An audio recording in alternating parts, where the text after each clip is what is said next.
மார்கழி மாதம் 29வது நாள் திருப்பாவி பாசுரம் 29. சிற்றஞ்சிறுகாலே வந்துன்னை சேவித்து உன் பொற்றாமரை அடியே போற்றும் பொருள் கேளாய். பெற்றமே துண்ணும் குலத்தில் பிறந்து நீ கொற்றேவல் எங்களை கொல்லாமற் போகாது இற்றை பறைகொள்வான் அன்றுகான் கோவிந்தா. எற்றைக்கும் ஏழை பிறவிக்கும் உன் தன்னோடு உற்றோமே ஆவோம் உனக்கே நாம் மாற்றேவோம் மற்றம் காமங்கள் மாற்றேலோர் எம்பாவாய். கடைசி லைனில் மற்ற நம் காமங்கள் மாற்றேலோர் எம்பாவாய் அப்படின்னு சொல்லி முடிக்கிறா. அதாவது இந்த பாசுரத்து மூலம் ஆண்டாள் என்ன சொல்கிறா அப்படின்னாக்கா, நம்ம சரணாகதி கேட்டாச்சு போன பாசுரத்தில். இப்போ நான் உனக்கு கைங்கரியம் தானே, இது ரெண்டும் ஒன்று. சரணாகதி பண்ணணும், கைங்கரியம் பெருமாளுக்கு கைங்கரியம் பண்ணணும். அதனால் சரணாகதி கைங்கரியம். சரணாகதி பண்ண உடனே என்ன நம்ம எதிர்பார்க்குறோம் பெருமாள்கிட்டேந்து அப்படின்றது. ஏன்னா சரணாகதி பண்ண உடனே பெருமாள் சொல்கிறார், நான் பக்தனை காப்பாற்றுவேன்னு, என்கிட்ட சரணாகதி அடையின்றார். ஸோ அதை தான் இப்போ எப்படி அடையிறது, அதாவது சரணாகதி அடையிறது நம்ம சொல்லிக் கொடுக்குறா. இப்போ நீ என்ன எதிர்பார்க்குற பெருமாள்கிட்டேந்து அப்படின்னு சொல்லி அந்த எதிர்பார்ப்பை தான் இந்த பாசுரத்தில் சொல்கிறா. சிற்றஞ்சிறு காலே வந்துன்னா காலங்கத்தாலே ஏர்லி மார்னிங். ஏன்னா அதுதான் பிரம்ம முகூர்த்தம். அப்போ ரஜஸ்தமஸ் குணமெல்லாம் குறைஞ்சிருக்குமா, சாத்விக குணம் தான் நிரம்பி இருக்குமா. இவன் அந்த டைம் தான் சொல்கிறான். அதை உன்னை சேவித்து உன்னுடைய பொற்றாமரை அடையை பற்றி நாங்கள் பாடுவோம்.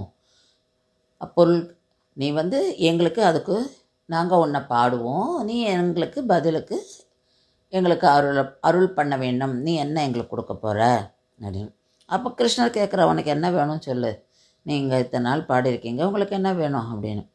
அப்போ ஏன்னா இவ ஏற்கனவே பறைன்னு கேட்டிருக்கா. அதனால் பெருமாள் சொல்கிறார், சரி பறை இது வேணும் இல்லையா, இது பறை கொடுக்குறேன் அப்படின்னு சொல்லி ஏதாவது அது இன்ஸ்ட்ருமெண்ட் அது கொடுக்குறேன் அப்படின்றார். அப்போ அவள் சொல்கிற, பறையெல்லாம் எங்களுக்கு வேண்டாம், நாங்கள் கேட்குறது வேறு, நாங்கள் எப்போவும் உன்னோடையே இருக்கணும், உனக்கு சேவை பண்ணிட்டு இருக்கணும் அப்படின்றா.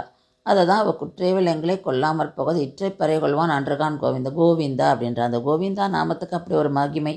3 இடத்துல கோவிந்தான்னு பெருமாளை கூப்பிட்றா.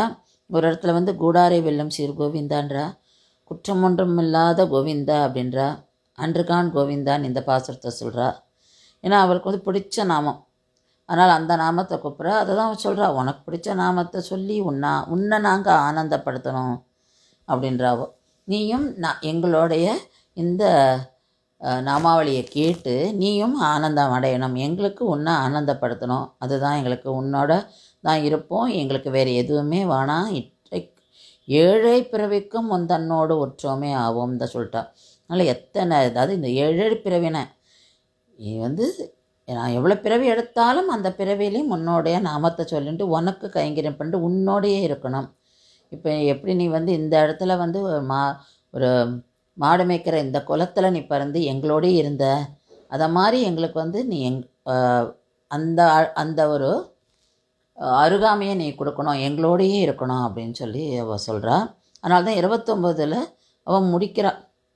29ல் முடிக்கும்போது அவள் இத்தனை நாள் அவள் பாடினது, அதாவது இன்றைக்கி மட்டும் அவள் பாடுறது ஆட்சி பெண்ணாக பாடின்னு இருக்கா. 30வது பாசுரத்தில் அவள் தாயார் ஆண்டாள் நாச்சியாராக பாடுவோம் 30வது பாசுரம்.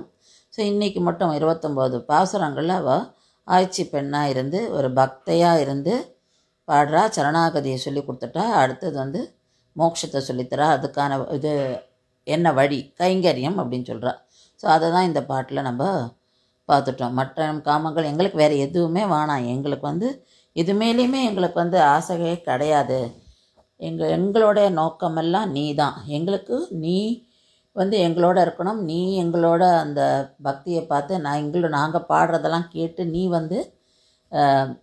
சந்தோஷப்படணும், நாங்கள் உன்னோடைய அருகாமையை சந்தோஷப்படுவோம் அப்படின்னு சொல்கிறா. அதனால் இந்த ஜீவன் ஒரு ஜீவாத்மாவோடைய ட்ராவல், ஜீவாத்மா பக்தியோட பகவானை நினைக்கிறது, வேறு அதாவது அகங்காரம் இல்லாமல் பெருமாள் நீயே தான் சொல்லி சரணாகதியாருது.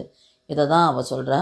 அந்த சரணாகதி அடையும் போது எனக்கு வேறு எந்த ஆசையும் கிடையாது, உலகத்தில் எது இருந்தாலும் எனக்கு வேண்டாம், அதாவது என்ன விலை உயர்ந்த மெட்டீரியல்ஸ் இருந்தாலும் வேண்டாம் அப்படின்றா, நீ தான் அப்படின்றா. ஸோ அந்த சரணாகதியும் இந்த கைங்கரியம் பற்றி தான் இந்த பாசுரம் ஹைலைட் பண்ணி அவள் நமக்கு சொல்லி கொடுத்துட்டு போயிருக்கா. எப்படி